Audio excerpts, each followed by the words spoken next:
Assalamualaikum warahmatullahi wabarakatuh. Om Swastiastu, Namo Buddhaya, Salam Rahayu, Salam Kebajikan, Salam Sejahtera buat kita semua. Bertemu lagi bersama saya di channel Pencari Jalan Pulang untuk membahas kajian-kajian dalam ilmu tasawuf. Judul malam ini yang akan kita bahas adalah manusia adalah khalifah Tuhan di dunia. Seorang manusia yang wujud jasmani ini dapat menjadi khalifah, tentunya ada syaratnya. Khususnya khalifah Tuhan ya. Khalifah Tuhan di dunia ada syaratnya. Syaratnya itu apa agar manusia itu menjadi khalifah Tuhan di dunia? Syaratnya adalah adanya keterhubungan dari manusia ini dengan Tuhan. Itu syarat yang tidak bisa dibantah, tidak bisa ditawar. Itu wajib bahwa manusia tersebut ada keterhubungan dengan Tuhan. Nah, karena manusia ini ada keterhubungan, ada koneksitas antara manusia dengan Tuhan, sehingga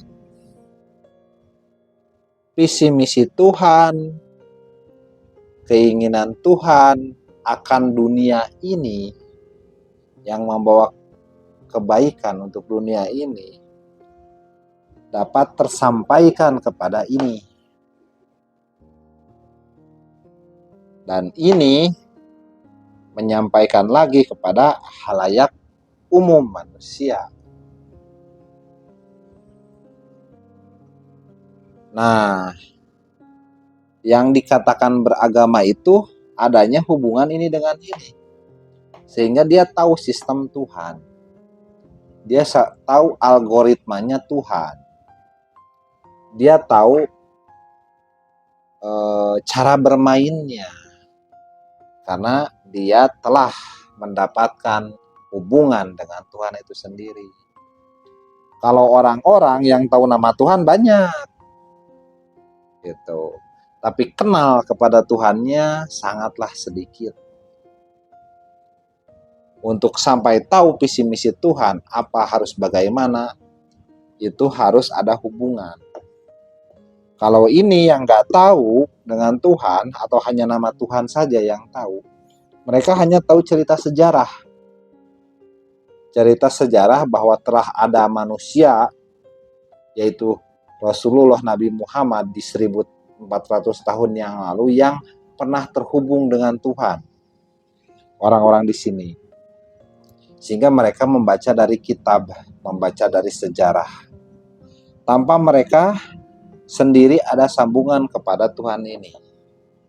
Padahal ilmu untuk menyambungkan ini kepada ini sampai sekarang masih ada. Hanya saja ilmu ini untuk bisa sambung ke sini tidak bisa dipublikasikan seperti ilmu syariat fikih.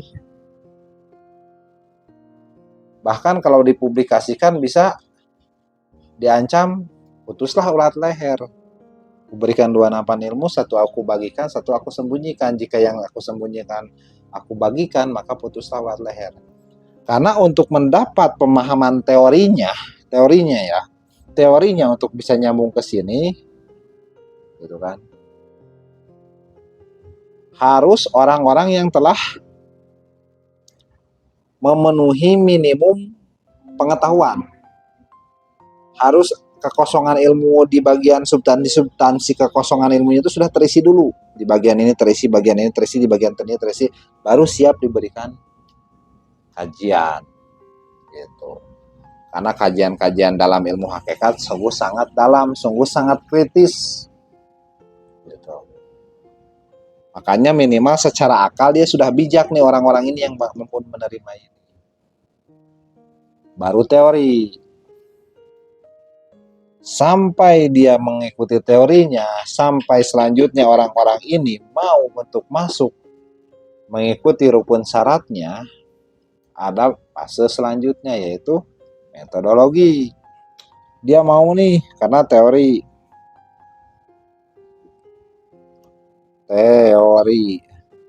mau lanjut, ternyata memenuhi rukun syaratnya, masuk ke metodologi.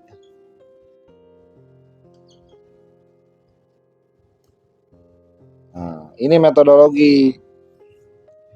Kalau dia menang, dia berizki, dia bisa mendapatkan materi ilmu dalam metodologi pembelajaran ini, adaptasi di sini, dia berizki sampai ke praktek metodologi itu sendiri.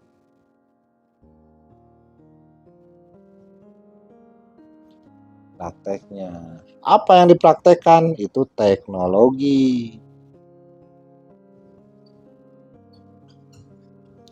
Teknologi apa? Teknologi Tuhan yang metafisika. Seperti itu. Dia gak sakti, ingat. Syarat dia bisa sampai, orang ini bisa sampai ke praktek teknologi, niatnya harus benar.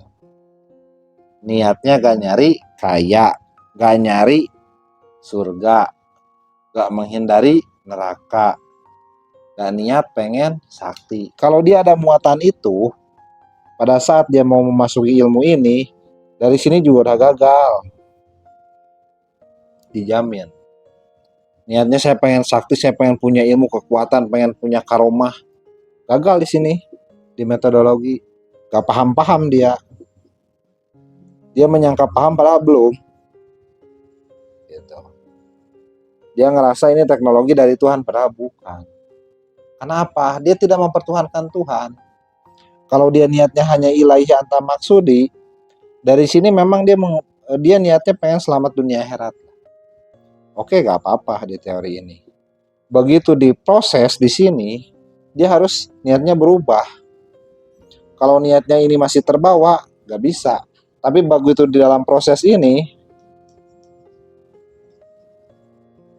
niatnya harus menjadi murni. Apa? Rahmat.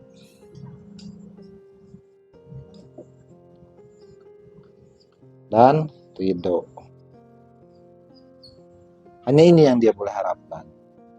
Karena ternyata dia ketemu barangnya. Pada saat menjalankan metodologi, dia ketemu barang ini.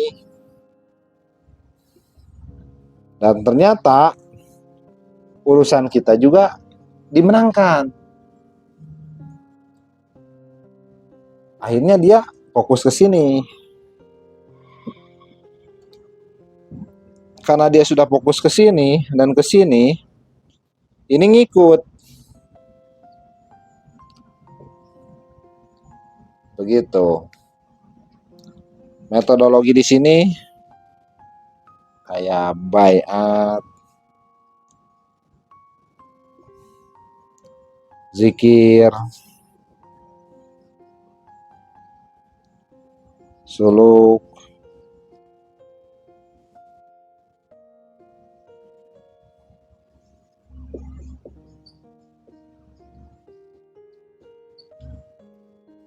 ini metodologinya adaptasi kurikulum. Kalau dia berizki sampai bisa terhubung dengan Tuhan melalui orang yang telah beserta dengan Tuhan, dia punya peluang bisa membaca sinyal ini langsung dari sini. Nah, sinyal dari sini juga terbaca kepada kolbu orang ini. Begitu. Karena telah diajarkan oleh ini. Gitu.